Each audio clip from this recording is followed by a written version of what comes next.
ပမာရဝိဟာရီတုယဟန်တို့မိမိလျောလျောနေတတ်သူကို၎င်းမမေမလျောနေတတ်သူကို၎င်းတင်တို့အားခေါ်ပေအံ့ထိုတရားကိုနာကြကုန်လောယဟန်တို့အဘယ်သို့လျှင်မိမိလျောရောနေတတ်သူဖြစ်သည်နီယဟန်တို့စက္ကုံတွေကိုမပိတ်ဆို့သည်ဖြစ်၍နေသောသူဤစိတ်သည်စက္ခုဝိညာဉ်ဖြင့်တိမြင်အပ်ကုန်သောအစဉ်တို့၌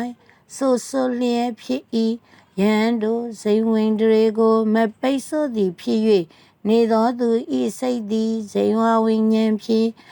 လျက်ကုန်အပ်သောအရာသာတို့၌ဆိုဆိုလျက်ဖြစ်၏ယဟန်တို့မနိန်တွေကိုမပိတ်ဆို့သည်ဖြစ်၍နေသောသူဤစိတ်သည်မနောဝိညာဉ်ဖြင့်တိအပ်ကုန်သောသဘောတရားတို့၌ဆိုဆိုလျက်ဖြစ်၏ထိုဆိုဆိုလျက်ဖြစ်သောစိတ်ရှိသူအားဝမ်းမြောက်မှုမဖြစ်နိုင်ဝမ်းမြောက်မှုမရှိသောနှစ်သက်မှုမဖြစ်နိုင်နှစ်သက်မှုမရှိသောငြိမ်းချမ်းမှုမဖြစ်နိုင်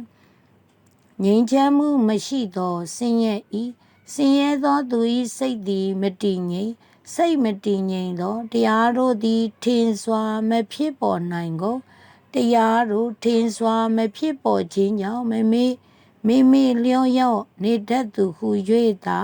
ရည်တွက်ခြင်းသို့ရောက်၏ယဟန်တို့ဤသို့လျှင်မိမိလျော့ရော့နေတတ်သူဖြစ်၏ယဟန်တို့အဘယ်သို့လျှင်မမေ့မလျော့နေတတ်သူဖြစ်သည်နီယဟန်တို့စက္ကုံတွေကိုပိတ်ဆို့သည်ဖြစ်၍နေသောသူဤစိတ်သည်စက္ခုဝိညာဉ်ဖြင့်မြင်အပ်ကုန်သောအစဉ်တို့၌ဆိုဆိုလျက်မဖြစ်ယဟန်တို့ဇိမ်ဝင်တွေကိုပိတ်ဆို့သည်ဖြစ်၍နေသောသူဤစိတ်သည်ဇိမ်ဝဝိညာဉ်ဖြင့်လျက်ကုန်အပ်သောအရာသာတို့၌ဆိုဆိုလျက်မဖြစ်ယဟန်တို့မနိန်တွေကိုပိတ်ဆို့သည်ဖြစ်၍နေသောသူဤစိတ်သည်မနောဝိညာဉ်ဖြင့်တိအပ်ကုန်သောသဘောတရားတို့၌ဆိုဆိုလျက်မဖြစ်ထိုဆိုဆိုလျက်မဖြစ်သောစိတ်ရှိသူအားဝမ်းမြောက်မှုဖြစ်၏ဝမ်းမြောက်မှုရှိသောသူအားနှစ်သက်မှုဖြစ်၏နှစ်သက်မှုရှိသောသူ၏ကိုယ်သည်ငြိမ်းချမ်း၏ကိုငြိမ်းချမ်းသောသူသည်ချမ်းသာစွာနေရ၏ချမ်းသာသောသူ၏စိတ်သည်တည်ငြိမ်၏စိတ်တည်ငြိမ်သောတရားတို့သည်ထင်စွာဖြစ်ပေါ်ကုန်၏